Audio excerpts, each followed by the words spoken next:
I opened my girlfriend's glove box and found a file with my name on it. What I discovered destroyed everything I thought I knew about my family, my father, and who I really am. Check the glove box, Eliza said, not looking at me. It wasn't a question. It wasn't even her usual voice. It was flat, like someone reading off a script they didn't write. I was halfway through a sip of lukewarm gas station coffee, and her words made me freeze mid-motion, the paper cup still hovering near my mouth. The air inside her Subaru was stale, thick with that faint vinyl plastic scent all old cars seem to have. Outside the windshield, the overlook stretched out across the valley in golden afternoon light, completely at odds with the storm brewing between us. I didn't move at first.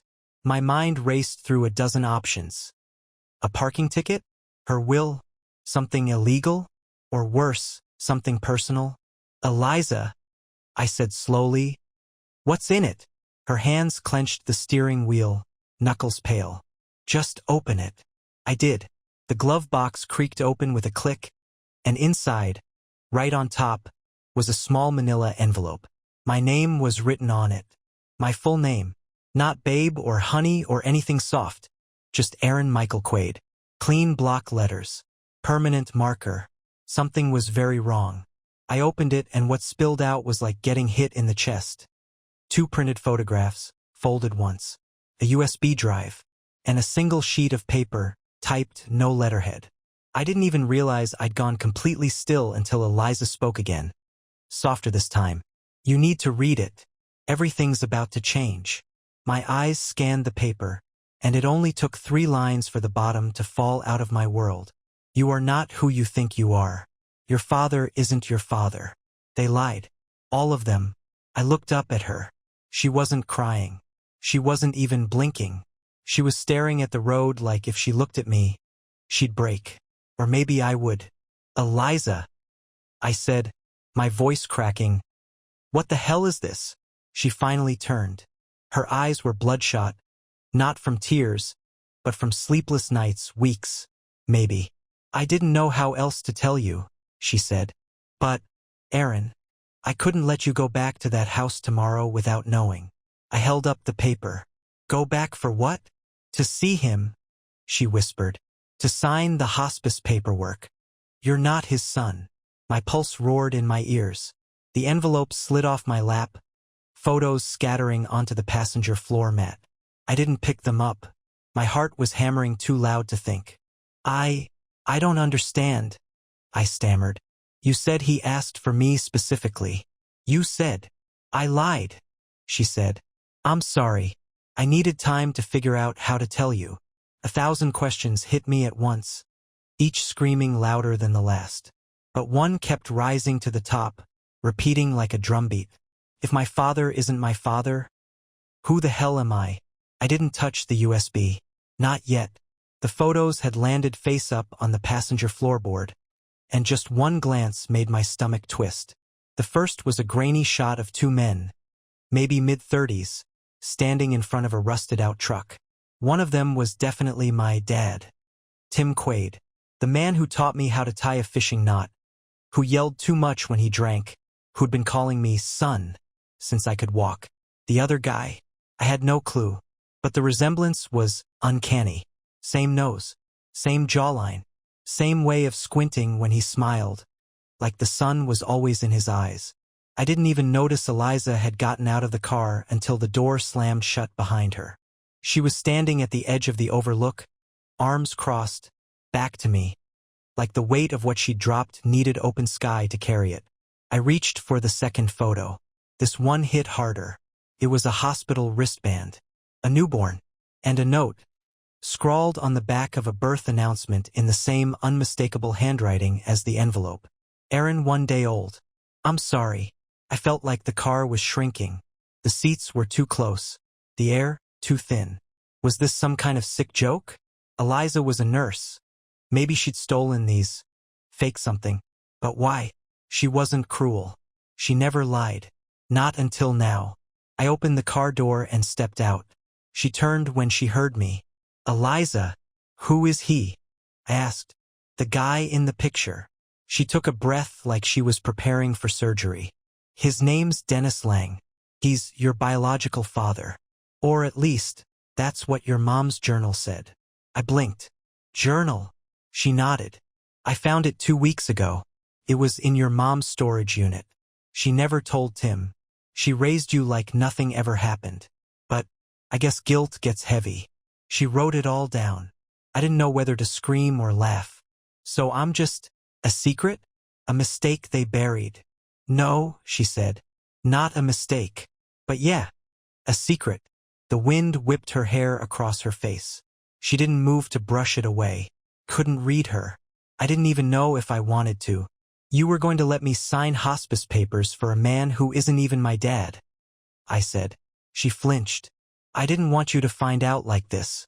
But if you go back there without knowing, you'll be signing away more than you realize. What does that mean? She hesitated. The estate, the power of attorney, it's all in your name. But if he's not your dad, then I have no right to any of it. I finished for her. We stood in silence, the wind between us saying everything we couldn't. And then, the question I hadn't dared ask until that moment finally clawed its way out. Do you think my mom knew I'd find out? Eliza didn't answer. She just looked at me with that same hollow grief I saw in the mirror every time someone said I looked like Tim. We drove home in silence.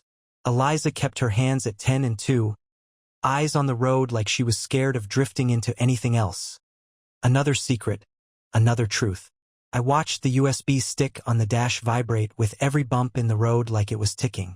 When we pulled into the driveway, the world felt quieter. Too quiet. Like the neighborhood knew and was politely pretending not to. I didn't go inside. Instead, I sat on the porch steps and stared at the USB. Eliza stood in the doorway for a second, like she wanted to say something, then turned and went in without a word. I needed answers. But more than that, I needed space to figure out what the hell I was even asking. The photos, the letter, Dennis Lang, my mom's journal. All of it felt like pieces of a puzzle that painted a version of me I didn't recognize.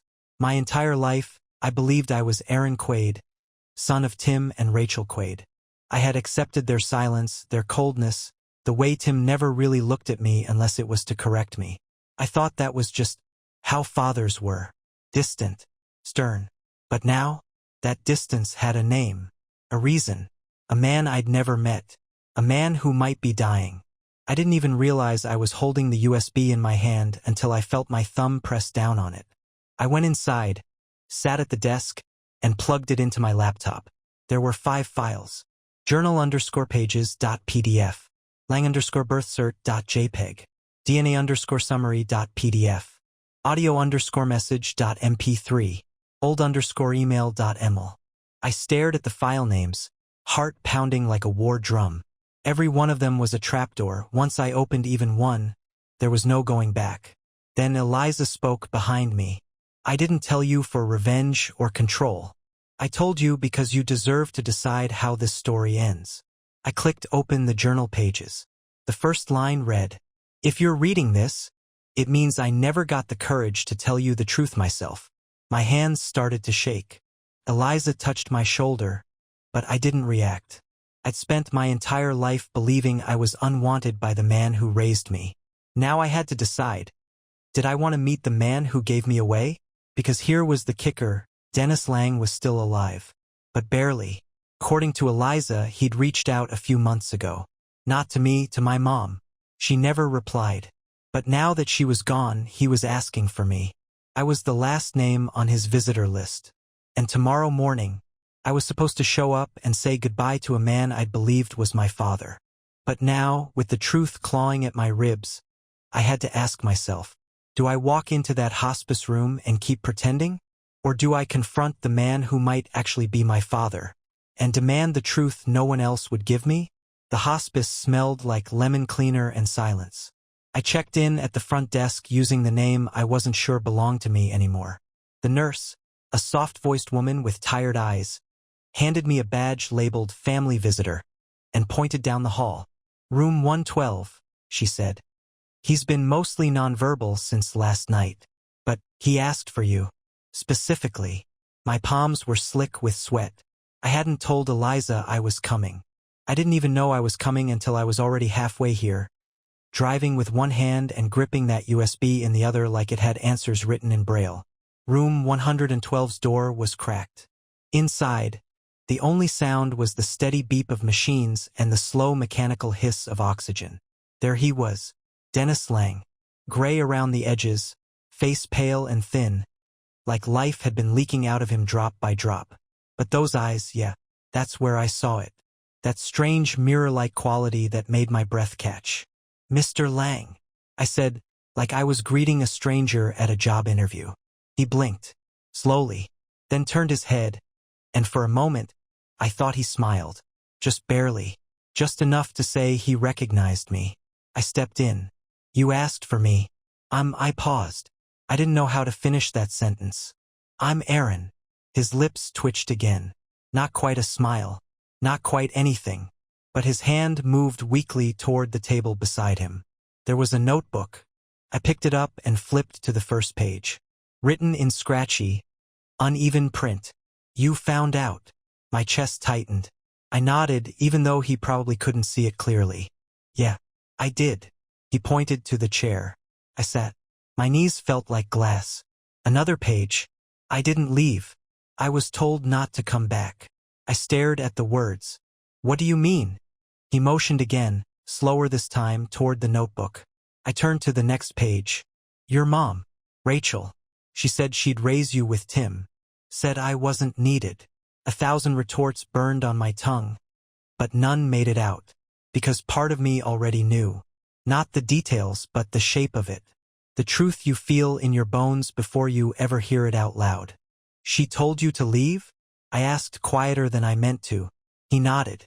His eyes watered, not from pain, I don't think. From memory. "I wrote. Every year." She never replied. I looked at him. At the man who might have wanted to be there. Might have fought to be. Might have been shut out. I thought about my childhood, how distant Tim had always felt. How nothing ever quite clicked between us. Even when he tried. Maybe he always knew, too. Maybe everyone knew. Except me. I wanted to be angry. I was angry. But sitting there, with this frail man scribbling shaky sentences just to speak to me, all I could feel was grief. He motioned for the notebook again, turned the page himself this time with trembling fingers. "I kept your drawings. The ones you mailed Rachel in first grade. I never stopped hoping." I closed my eyes. Something inside me cracked. I didn't say anything. I just sat there, in a room full of tubes and fading light, trying to make peace with the ghost of a father I never knew I had. But just as I was starting to feel the smallest shred of understanding, the nurse peeked in. "Mr. Lang, your visitor from earlier is back," she said cheerfully. "Should I bring her in?" I turned. "Visitor?" The nurse stepped aside, and in walked a woman. Tall, mid-50s, wavy red hair pulled into a low bun. She froze when she saw me. I didn't know her name yet, but the recognition in her face was immediate. And in that second, I realized something else. This wasn't just about who my father was. This was about the family I never knew I had. She stood just inside the room, holding her breath like even being here was dangerous. Her eyes flicked from Dennis in the bed to me in the chair, and I saw it instantly. She knew who I was. She wasn't surprised to see me. She was surprised that I was there. The nurse, probably sensing tension that didn't belong in a hospice room, backed out with a quick, "I'll give you a moment." The door clicked shut, and we were alone. The woman cleared her throat and stepped forward, gently resting a hand on Dennis's bony shoulder. He stirred a little, then relaxed, like this was routine, like her presence was comfort, not conflict. "Hi," she said to me. Her voice was soft but confident, Midwest accent. "You must be Aaron." I just nodded, wary. Every hair on my arms was standing up. "I'm Claire," she said. "Dennis's partner, of sorts. We've been close for years. Partner, not wife, not caregiver. Something in between." I couldn't tell if that made me feel better or worse. "He told me about you," she added quickly, maybe sensing my spiral. "Not everything, but enough. He didn't know if you'd ever come. Honestly, he didn't think you'd want to." "I didn't," I said. Until yesterday. She gave a small, sad smile. That sounds about right. I studied her clothes, her hands, her watch. Not expensive. Not showy. Just worn by time. Someone who's done more waiting than winning. I pointed to the notebook on Dennis's lap. He's been writing, I said. Trying to explain. Claire nodded. He's been trying to find you for years. Your mother blocked every attempt. Did he ever fight her on it? Claire looked down, and when she met my eyes again, there was no sugarcoating in her expression. He was young, scared, broke. Your mom came from a stable family. She convinced him, convinced everyone, that the best thing for you was to stay with her and Tim. She told Dennis she'd ruin him if he tried to intervene. I clenched my jaw. And he believed her. Claire's voice softened. He was 22. She had lawyers. He didn't. And after a while, when the letters kept coming back unopened, he thought maybe she was right. She stepped back slightly, giving me space.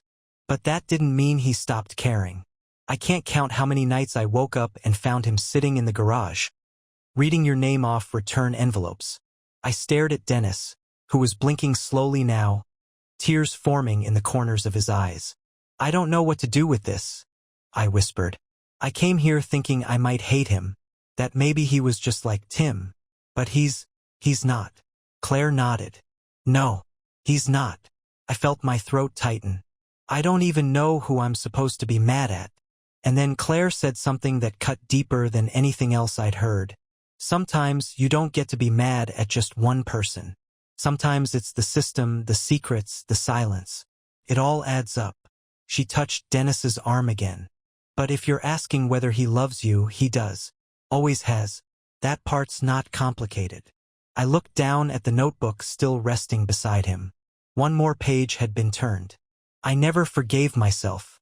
I hope someday you can. I left the hospice an hour later, notebook in hand. I didn't say goodbye, I couldn't. I just told Dennis I'd be back. It was the closest I could get to a promise without lying. I didn't go home. I drove aimlessly until I pulled into the parking lot of a rundown diner I used to hit after night shifts back in college. I needed something familiar, something that hadn't been built on a lie. The waitress gave me a booth, a lukewarm coffee, and blessed silence. The notebook sat unopened on the table. I couldn't read more. Not yet. Instead, I made the worst decision I could have made. I called my Aunt Maggie. She's my mom's older sister. Always the one who accidentally slipped family gossip. I figured if anyone knew the truth before Eliza cracked it open, it'd be her. She picked up on the second ring. Aaron? She said, confused. It's been a while. Yeah, I said. I need to ask you something. And I need you to be honest. That word hung there. Honest. Like it didn't belong in this family. I told her everything. The envelope. The photos. The letter from Dennis. The hospice visit. Claire. When I finished, there was silence on the line. Then a long, shaky breath. I figured this day might come, she said finally. That made me grip the phone harder. So you knew. I knew something. Rachel, your mom, she told me once, said she'd had a mistake before things got serious with Tim. That's all I ever got. But she made it real clear we weren't supposed to talk about it. She lied to everyone, I said, bitterly. No, Maggie said. She lied to you. The rest of us just chose not to ask. That hit harder than it should have. The quiet kind of betrayal. The kind where love looks the other way. Was Tim my legal father? She sighed. Technically? Yeah. Your birth certificate says Tim. But I always wondered. Why? Maggie hesitated. Because he never looked at you the way he looked at your sister. And Rachel, she treated you like a porcelain trophy. Pretty, polite, always afraid you'd fall off the shelf and break. Something hot rose in my throat. I wasn't raised like a son. I was kept like a secret. I thanked her, barely, and hung up. Then I sat there, in that cracked vinyl booth, surrounded by the smell of bacon grease and broken timelines, staring at a manila notebook that held the version of my life that had been stolen from me. And I realized something else. Eliza hadn't told me everything. Because if Dennis had been trying to reach me for years, how did she just happen to find all this now? That's when I opened the last file on the USB. An email from Eliza to Claire Lang. Subject line, I think it's time he knew. The email was dated 6 weeks ago. From Eliza Carter to claire.lang74@outlook.com. Subject, I think it's time he knew. Claire, I've read the journal. All of it. I know it wasn't my place, but I had to understand why his mother was so fractured. And now I do. I love Aaron, but he doesn't know who he is. He thinks Tim loved him. He doesn't know how many people tried to bury him in silence. He deserves to know the truth. I want to tell him, but I'm scared he'll hate me for not doing it sooner. If Dennis really wants to meet him, it has to be now. There isn't much time. I'm going to make sure it happens. Eliza. I read it 5 times before the words stopped blurring. Eliza knew. For over a month, she'd sat next to me on the couch, watched TV with me, made dinner with me, knowing this was coming. Knowing my entire identity was a slow-falling house of cards. And she never said a word. I drove home in silence. My hands weren't even on the wheel half the time. It was instinct, memory, or maybe just luck.